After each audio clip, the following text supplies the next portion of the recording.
I greet you all in the name of our Lord and Savior Jesus Christ, Church. And as we look forward to have a patient week, we can also call as Holy Week that Christ has been coming to this world. He faced the trials, he faced the suffering. And as we look forward and as we have our mind that to go forward for the patient week, it is good to reflect back the life of Jesus Christ when he was in this earth. And we can also we have also heard from our friends that how Christ has come into this world and how he faced and how he overcome the trials and from all those kind of persecutions, suffering, and the temptations. And as we look forward today, we will be based on the topic called I Thirst, the Divine Fulfillment, which is from the book of John chapter 19 verse 28. And we can see that from the four gospel, they have a special focus. When you look back to the Gospel of Matthew, we can see that Matthew has presented the book as a king of Jews. Jesus is as a king of Jews. And when we go back to the book of Mark, we can also see that Jesus as a suffering servant. And when we look back to the book of Luke, it also represents that Jesus is the Savior for all. But when we come into the book of John, it is very unique that it deals about the divinity, the deity of Jesus Christ, that Jesus Christ is 100% human being, 100% God. So that is the uniqueness of the Gospel of John. So today we will be focusing in the chapter of John chapter 19 verse 28. Here it says that after this, Jesus, knowing that all was now finished, said, I thirst. So this is one of the verse that has been quoted in the time of Old Testament, that has been prophesied in the Old Testament, and it has been fulfilled when it comes to the New Testament in the book of John, that John has been recorded in this book. So when we look back to the time of Old Testament, which was prophesied, we can see from the book of Psalm 22, and not only that, we can also see from the book of Psalm 69:21. We can see that it has been foretold that this thing will happen. And when it comes into the time of the New Testament, Jesus Christ, who came to save the people, to save the world, he has been fulfilled. So this is one of the importance that have been recorded by Apostle John. So we will just go to the text of this book here. When we look back, let us see some background of this book. Here, Apostle John is the one who wrote this book. And when he was, the purpose and also the major theme of this book is that the death of Jesus Christ is one of the major theme of this book. And not only that, belief, the word belief, it is one of the major theme of this book. And it is very important for the church to understand the purpose of this book also. And when it look the context of this verse, we can see that in chapter 19, from the beginning of the verse 1, we can see that Jesus has been facing the trials, that he has been passed on to the Pilate, and not only that to the Roman soldiers, and not only that to the chief priests. He has been passing on, and he has faced so many trials and suffering. And when it comes into verse 28, here we can see that it is the time of crucifixion for Jesus Christ in the cross of Calvary. So when you look, the word crucifixion, it is a word that has been originated from Persians and Phoenicians. It has been origin from that background. But this word crucifixion is mainly used by the Roman people. So it is one of the cruelest or the shameful of all punishment. And this is one of the shameful things that has been faced by Jesus Christ. Not even one person has faced, but Jesus Christ took the shame of us. He faced the agony. He faced all the things that which we ought to took place, but he took that place in place of us. So this is one of the historic shameless punishment that have ever faced by Jesus Christ into this world. And when it comes into the word thirst, this is one of the word that I want to focus in this chapter 19 verse 28. In the last line, it says that Jesus Christ, he says that I thirst. So this is one of the important words that he have been used. So when you look, the statement I thirst, which also refers to the word of distress, it is compared and contrasted with the encounter of Jesus Christ with the Samaritan woman at the well in John chapter 4. We can see from that one.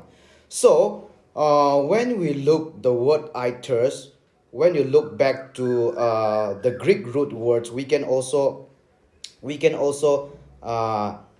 see that that the Greek word for this I thirst, which is called as dipsao, so which means to suffer, which means to feel the wants of, and also which also it means that eagerly long, and also which means the soul is refreshed, supported, strengthened, craving.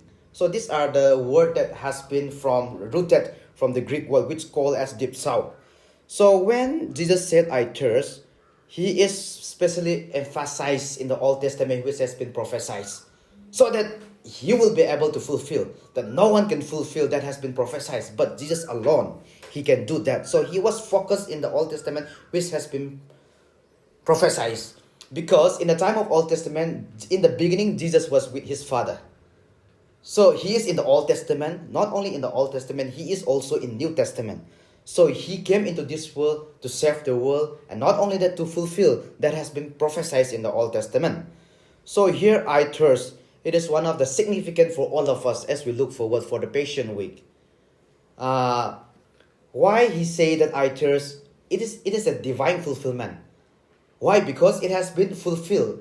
That has been prophesied in the Old Testament. And not only that, Jesus overcome the trials of suffering, the trials of agony, the trials of sinfulness, the trials of persecutions, the trials, everything which he had encountered, he overcome.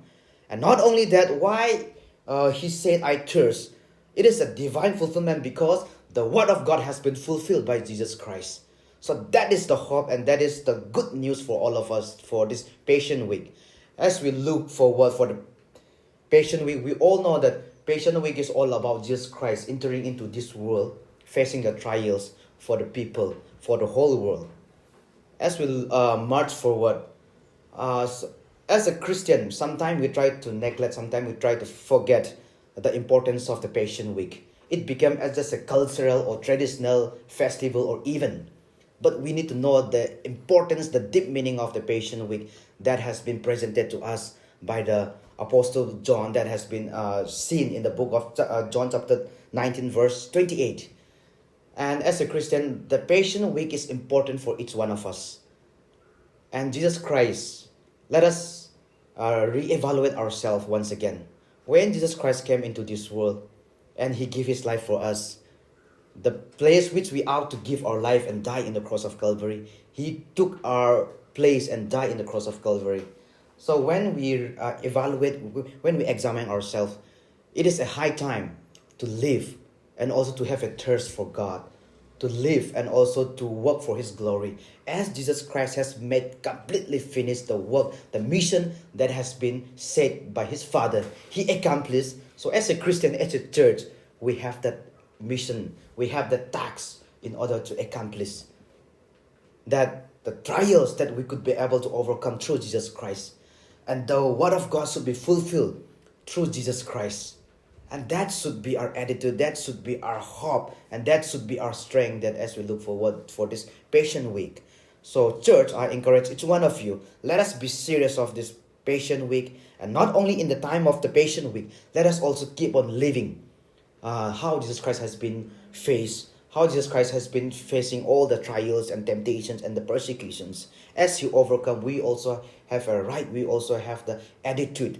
Our responsibility is just to overcome the whole world through his Christ's name. And here we can also see the word I thirst. It is one of the 7 statements that Christ has been made when he was in the cross. When we look, we can see the first statement is that we can find in the book of Luke chapter 23 verse 34. It says that Father, forgive them, for they know not what they do. This is one of the 7 statements he made in the cross of Calvary. And not only that, we can also see that verily I say unto you, today shall thou be with me in paradise. That one we can see from the book of Luke chapter 23 verse 43. And in the third statement we can also see that woman, which is referred to his mother Mary, behold thy son and brother, thy mother, that we can see in the book of John chapter 19 verses 26 and so on. And 4, we can also see that my God, why thou hast forsaken me. That we can see from the book of Matthew 27. And in the 5th, we can see that I thirst. This is the word that which we have been focused in this book. John chapter 19 verse 28. It says that I thirst. That has been made as the 5th statement when he was in the cross of Calvary. And in the 6th, we can also see that it is finished from the book of chapter 9 verse 30. And that will be preaching and also sharing to us by one of our friends. And not only that, on verse in the last statement we can see that Father, into the hands I commit my spirits. That is from the Luke chapter 23. We can see all those 7 statements he have made when he was in the cross of Calvary. So I thirst is one of the important statements which Jesus Christ has been made in the cross of Calvary, because he need to fulfill the foretells we need to fulfill, which has been prophesied in the time of Old Testament. So today, I just want to ask each one of you a very, very important question. Do we really have a thirst for Christ? Do we really have a thirst for God? As we look forward to observe the Passion Week, without having a thirst, without having a hunger, without having a thirsty for God, I don't believe that, and we cannot able to get the complete meaning of the Passion Week that Christ has been said before us. And as Christ has been fulfilled, that has been prophesied in the Old Testament, we also need to fulfill that has been given to us. So as a church, let us be a very serious Christian, not just for a namesake, not just for a nominal Christian, but looking unto Jesus, the final and authority of our salvation, that we could be able to accomplish and observe this Passion Week as a true believers, as a true church in his name. So church, I encourage each one of you, let us move forward. Let us never give up in times of our trials, suffering. Let us have a patience as Jesus Christ have a patience as he established, as he overcome the trials of this world. As a church, we have a duty, we have the responsibility to overcome into this world. May God bless each one of us, and may God continue to be with you all. Thank you.